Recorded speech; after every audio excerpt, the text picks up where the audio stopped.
Alrighty, well, I'll just get into it. Hi, everyone. I'm Cassandra, and I'm the project lead on Peblito Rock and Roll, and this is our May status update.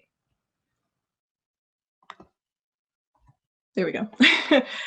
So, for the month of May, we had a monthly motto of Peblito, which stood for Polish Everything Beyond Last Iteration's Tremendous Outcome. And I believe that we did that this month. And we were Peblitoing in an effort to continue to crank out content by finishing up our last assets, making good progress towards completing level construction, and by beginning to art our levels. These were the commitments that we mentioned at the end of last month's presentation, and we did have a couple updates to these commitments. In particular, we decided to add beginning the boulder crash special effects and also creating a functional prototype of that boulder crash and having it in engine by the end of the month.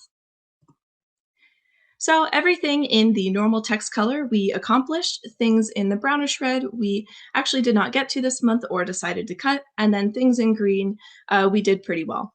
Starting with the things that we didn't accomplish, we decided to bump 2 animations for Peblito and concepting UI elements to June, and we are also pushing back adding a burst to our visualization tool for metric gathering. In terms of things that we did extraordinarily well, we completed all of our enemy animations and not just the first pass at them. And we've also created a bunch of new music and sound effects.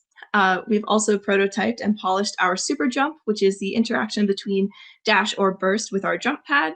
And we pulled together people from every team or area of our team to work together on the boulder crash and get that functional prototype in engine. Starting off with some of the effects that we worked on this month, we adjusted the gust to remove the tube that was initially in there and spawned with it whenever it was on. And we decided to make the swirls meshes instead of sprites to give them a little bit more dimension based on some feedback that we got last month. On the left-hand side, we have Peblito bouncing on our mushroom, and we added a bounce deformation to the mushroom whenever he hits it. To the right of that, we created a grappling point effect to highlight when the player is in range to use the grappling point. And to the right of that, we also made the grappling point larger so it is easier to spot within the environment. We've also created some textures for use in vertex painting within our levels to add some additional details to the environment. And these materials are moss, rock, we have some soot, and a dirt material. In terms of assets, we've been hard at work creating some structures, which include lanterns, pillars for our temple, and we also revisited our little rock homes. In terms of organic objects, we also created a bunch of mushrooms, some cave paintings that can be scattered throughout the volcano, and created a destructible wall that Peblito can burst or roll through. We showed this animatic last month, so I'm not going to show the entire animatic again, but something that we accomplished this past month is getting it completely colored. We've also been making a lot of progress with lighting in our game. In the upper left-hand corner is a proof of concept for some lighting within the tunnel level, particularly the rolling sections.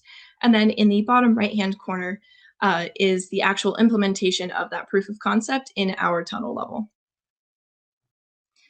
Speaking of levels, a quick update on the progress. We are still planning on having 3 levels within our game, and this month we decided to really focus on completing the construction of those levels and beginning to art and polish those that are able to get to those steps. We had the opportunity to onboard 5 external developers, 3 of which are LDs, who have all helped out with the level creation process. We were continuing our modular approach, and this is so that our artists can get a head start on arting some of our levels while our developers or level designers are continuing to construct the last little bits of those levels. So starting with the cavern level, which you guys are all familiar with, that is our most complete level, and it is complete to the point of polish. We're going to continue to polish that all the way into alpha, but it is the most complete out of the 3. Next is our tunnel level, and we are finishing up construction on modules 1 and 2, but we have already proceeded to the arting process within this level in a few sections of those modules. And then with our tree level, construction is complete, and we have had our artists and our LDs collaborating to light and set dress this level. I mentioned some sound effects earlier, and we've been working to improve upon existing sound effects as well as create new ones. I'm only going to play one for you, but this is a sample of some of the rework that has been done to our burst sound effect.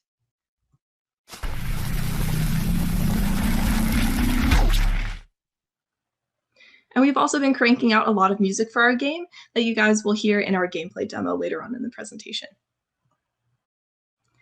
Last month, we also got some really cool feedback from Ron about how we could potentially use our snail as a platform. And we absolutely love this idea, so we adjusted the way that Peblito interacts with the snail. So now when he bursts into it, he doesn't actually destroy the whole shell, merely shatters all of the crystals, all of it, and startles the snail back into its shell. So now Peblito can use it as a platform, and then when he hops off of it, the snail pops back out and continues on its way. We've also gotten some feedback that our camera was a little bumpy in our rolling scenes. So we've worked to stabilize it so that now it has a much more smooth feel while you were rolling in the game. We did have a bug where when Peblito was drowning in the lava, players could move the camera beneath the surface of the lava. So now we have fixed that so then when the player is drowning, they can't move the camera beneath the surface of the lava.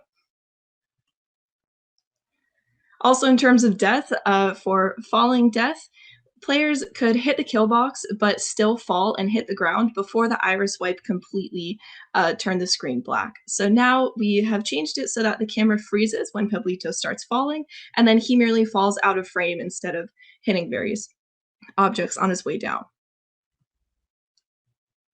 We've also completed work on our checkpoint system. It is 100% done and compatible with everything in the game, including our boulder chase and our lava rising scenes. The way this works, collectibles and destructibles will respawn with the player, but if the player collects something that is after the respawn point, when they do respawn, those objects will spawn back and they will have to collect them again. One of the biggest projects this month was our boulder crash. We had our TDs and programmers collaborating with artists to find a vision for this scene and then also achieve the boulder crash that will start the lava rising within the temple environment. This is still a work in progress, but this is a really good proof of concept that proves we can continue to move forward with this and see it within our final game. It's been a minute since we've addressed some metrics. And so, quick refresher, the way that our metrics gathering system, works is that it collects data from individual players during their playtests and then spits out a file with all of the data that we gathered. And so we wanted a way to pool all of this data into one spot so that we could then filter through it and find the stuff that we need from that pool of data. And we've had one of our programmers do that. So now we have a really cool aggregate data sheet that pulls all of the data from our playtests. We also hosted another focus group test last month. And this was the first time that players actually had the opportunity to play portions of all three levels. Here we have a chart that shows the progression of difficulty through each level. And this shows a really nice progression where the cavern level is our easiest and it gets more challenging as they go to the tunnel level and then peaks in the challenge in the tree level. We would like to continue to monitor this information in our playtests as we move forward so that we can continue to balance and iterate on our levels. So we've also made some changes based on feedback that we've gotten within this playtest. So starting in the upper left-hand corner, we heard some feedback that players had difficulty gauging the timing of the gusts. So to help mitigate this, we've decided to add a warning gust, that little bit of wind that shows up before the full gust comes and then knocks the player back. And then underneath that, we did have some players who were curious about dashing or bursting into a jump pad. So we spent some time exploring that and polishing that completely. So this is our super jump, where if a player dashes into the jump pad or bursts into it, it increases the normal jump height of the jump pad by 200 Unreal units or by an additional normal Peblito jump. Then to the right of that, we had some players who were very frustrated by falling all the way down from the top of the tree level and then having to do the entire level again. So we've added some kill boxes and some checkpoints in the tree so that if they fall, they don't have to redo the whole level and they can just start back from the nearest checkpoint. And right above that, we've also gotten some feedback that it felt unnatural for players to fall like a rock, if you will, right after a burst or a dash. So we've now added some preservation of momentum to both the burst and the dash.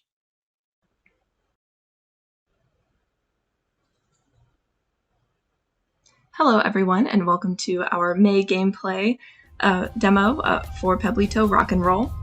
We are going to start off in our cavern level, which you guys have all seen before, and as we take you through these levels, we're just going to show you guys a portion so that you can get an overview of our game. This is actually the most complete portion of our game, and since you guys have seen it last, we have updated our lighting as well as made the addition of some vertex painting on dirt, moss, and some rocks. Here we can see the updated gust wall effect that includes a warning, which we have added recently.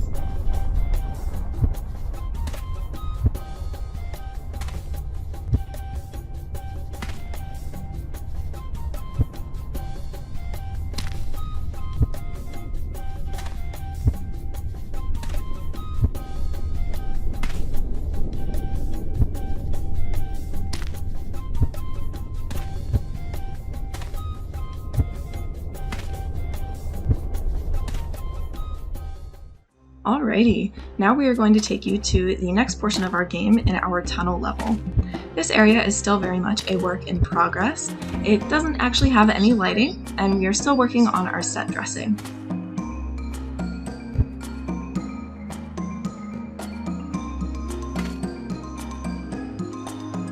I would also like to draw your attention to the music that is playing right now, as well as the songs that will be playing in the next section of this demo. These are all songs that our team has been working really hard over the past few weeks to create for our game.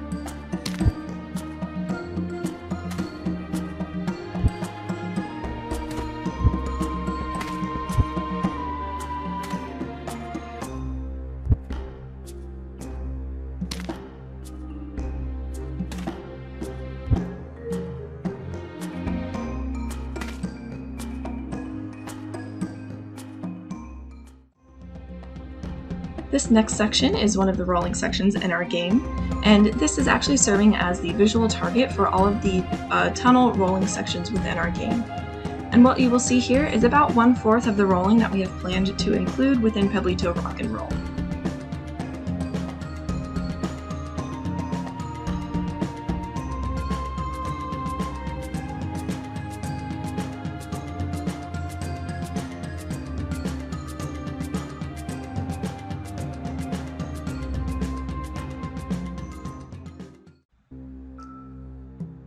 Up next, we have our boulder chase scene, which will serve as the last stretch of rolling for the tunnel level.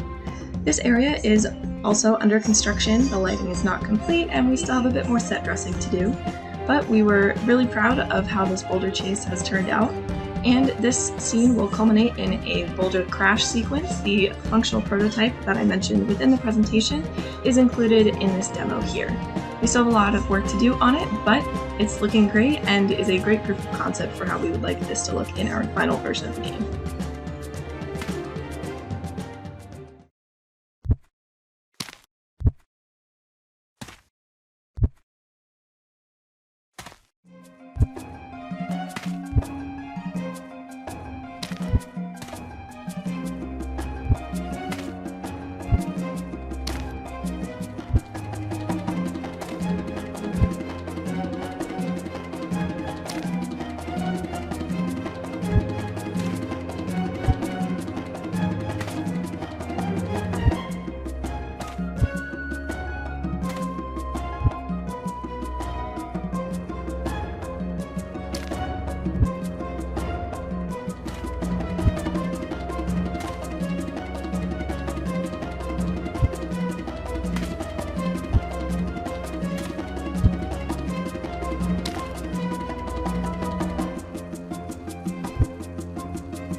And that concludes the tunnel level of our game.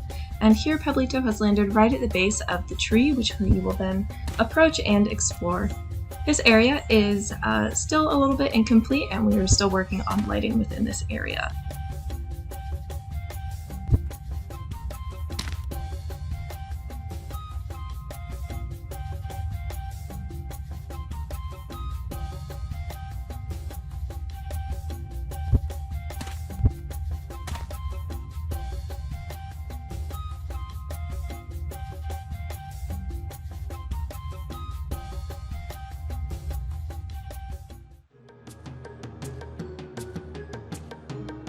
Now Peblito has entered the interior of the tree level of our game, and in this area, gameplay is in a complete state, and we have been making some good progress on the lighting in this area. There are still portions of this level that are extremely dark, so we would like to lighten those up and really solidify the mood for this environment. We also have some more assets that we would like to include in this level, but over the past few weeks we've been making some really great progress with this interior of the tree level.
So that concludes our May gameplay demo. Thank you all for watching. Alrighty, so now to the data time of the presentation. As with every other month, the goal for our weekly meeting time is around 13% or less, so about 2 hours per week. But as the months have gone on, we've seen some really interesting trends in our data that all of our meeting time tends to spike, usually the week leading up to a status update. So this has helped us to be able to, account for that when we're planning our sprints. We did see a few dips around spring break and the break between semesters, but that's pretty natural for us not meeting and not being in school.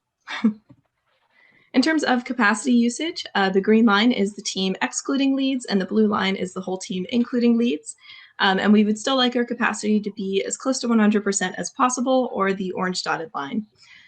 We were consistent for a period of time leading up to spring break, and then our capacity usage dropped the week leading into, spring break. But as we came out of spring break and then into the summer semester, we actually increased our capacity usage with a small dip in hours as people are applying to jobs and some of the larger projects are becoming due this semester. For estimate accuracy, we did see a spike in our estimate error as we returned from the summer break and began the new semester, and this is consistent with the sharp increase in hours after our return from break. Something I would like to point out, though, is although our estimates are getting, or in the past couple of weeks, were a little less accurate, the standard deviation in our error for our estimates has remained within the 0.2 to 0.4 area since vertical slice. So that means that within each sprint, the percent error is fairly consistent with only slight variation. In terms of risk analysis, revisiting the risks that we mentioned last month, for arting our levels, we tested out arting a couple modules last month to get a feel for the process, and we should be in good shape. Although, with this, since we are going to continue to art our levels this month and next, we are going to continue to monitor this risk.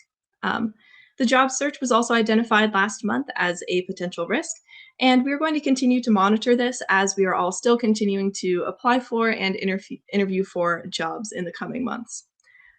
Underneath that, for external assistance, we have successfully onboarded 5 new members to the team, and they have integrated seamlessly and have been helping the team tremendously.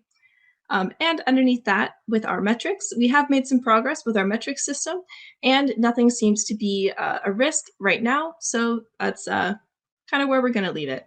But this month, there are 2 additional risks that we would like to highlight, which are lead crunch, which was a risk in previous months. But we would like to bring awareness to that again as we come to the final months of Capstone, and everyone wants everything to be as perfect as it possibly can be. So we're going to monitor our leads' hours and really try to make sure that we are scheduling properly and sharing the loads of work between all of our team members. And underneath that, with our scripted events, we made some tremendous progress this month with the boulder crash sequence, but we still have a little bit of a ways to go. We would like to continue to monitor this one as it involves a portion of each section of our team and has a lot of moving parts, so it's susceptible to a bottleneck. The roadmap for the rest of Capstone only includes 2 more months, the month of June and then the month of July, and we would like to be content complete by the end of June. So to get there, this includes completing final assets and our levels, polishing those assets and levels, bug squashing for our programmers, and including another focus group test. In July, we will be in alpha, and this will mostly consist of polishing and bug squashing, although we do have a couple optional projects that we may look into if we do have a bunch of time on our hands. And these are our specific goals for the month of June, and that concludes our May status update. Thank you guys so much.